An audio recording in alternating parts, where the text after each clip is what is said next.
Recently, I made a video about the world's most successful parasite, Toxoplasma gondii. It's infected 25% of the world's population, and it influences our behavior without showing symptoms for most people. In that video, I said the research on this cat parasite is mixed, so you don't have to panic or put your cat up for adoption. But new research suggests that if you had a cat when you were growing up, it might be time to worry just a little bit. And if you've ever been scratched by a cat, I've got some bad news. Researchers in Australia have found a link between owning a cat and schizophrenia, possibly caused by Toxoplasma gondii.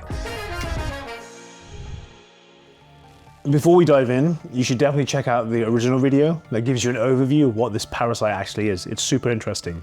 But here's a quick recap. It's a single-cell parasite which lives on or in other organisms and takes nutrients from them. It steals them from the host. It's transmitted through cat poop or undercooked meat, contaminated water, or gardening in the soil. Its effects on animals are really strange because it makes rats less afraid of cats, and it makes chimpanzees attracted to the urine of leopards. This helps ensure that the parasite gets to cats because it's more likely that the rats and the chimpanzees will be eaten by the cats. And if you thought that was strange, the effects on humans are even weirder. It can manipulate our behavior, increasing our risk of car accidents, committing suicide, influence who you vote for, and even make you look more attracted to the opposite sex. Alright, so back to cats and schizophrenia. The first question is, what exactly is schizophrenia? To answer that, I'm going to look back at my 7-year-old psychology assignment I did in college about schizophrenia. This was a case study about a fictional kid called Simon, and I got a really good grade for it. D means distinction. And my tutor said it was a pleasure to read. So schizophrenia is basically a really severe mental disorder that affects how a person thinks, feels, and behaves. It has positive symptoms like hallucinations and delusions, and it's positive because these things are an addition.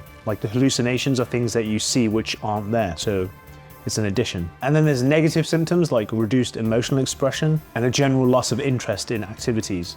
And again, these are called negative because you're losing something, you're losing interest, it's like a minus. And then there's also cognitive symptoms like memory issues and attention problems. The exact cause of schizophrenia is still unknown, but research shows it's a combination of genetic, biological, environmental, and psychological factors. So why do scientists think that having a cat can lead to schizophrenia? Well, if you are infected by the Toxoplasma parasite, that can lead to inflammation in the brain, which alters your brain chemistry and your neural functioning. The Toxoplasma parasite affects dopamine, which is crucial for regulating your mood and how you feel. And it's also responsible for some of the psychotic symptoms of schizophrenia. And when you're infected with the parasite, it triggers an immune response from your immune system, which releases pro-inflammatory cytokines. And these are found in high levels with people with schizophrenia. And this idea that cat ownership is linked to schizophrenia is not a new one.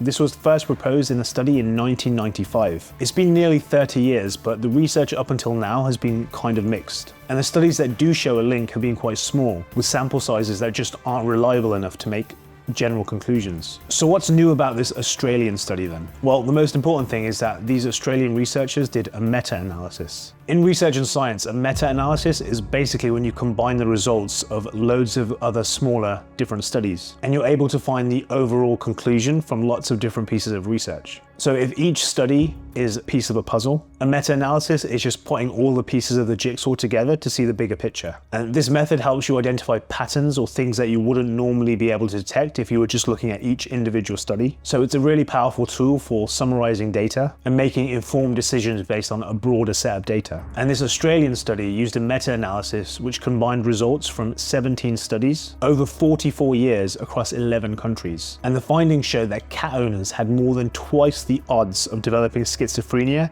compared to non-cat owners. And the risk was particularly high for people who had been exposed to cats before the age of 25.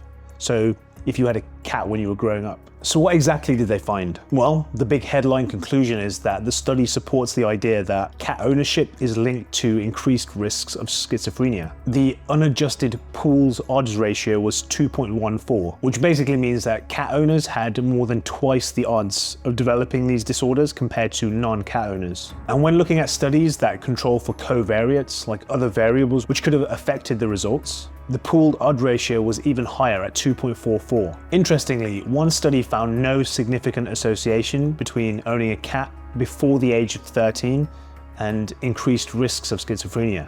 But it did find a risk if you narrow the age down from 9 to 12 years old. So the risk appears to be most apparent during childhood. This period is critical because the brain is rapidly developing and it may be more susceptible to environmental factors that can affect longer-term mental health. So what about the cat scratches? Well, adults who do have schizophrenia or other psychotic-related disorders are 3 times more likely to have Bartonella DNA in their bloodstream. Bartonella is a vector-borne bacteria that's associated with conditions like cat scratch disease. In this other study, researchers analyzed 116 blood samples, and they found that 43% of patients who had psychosis also had Bartonella DNA in their bloodstream, compared to just 16% of the control group. All of this suggests that parasites and bacteria related to cats do have an effect on human mental health. So, is it time to panic? Well, the researchers do have some caveats. Despite being a meta-analysis, many of the original studies were small and of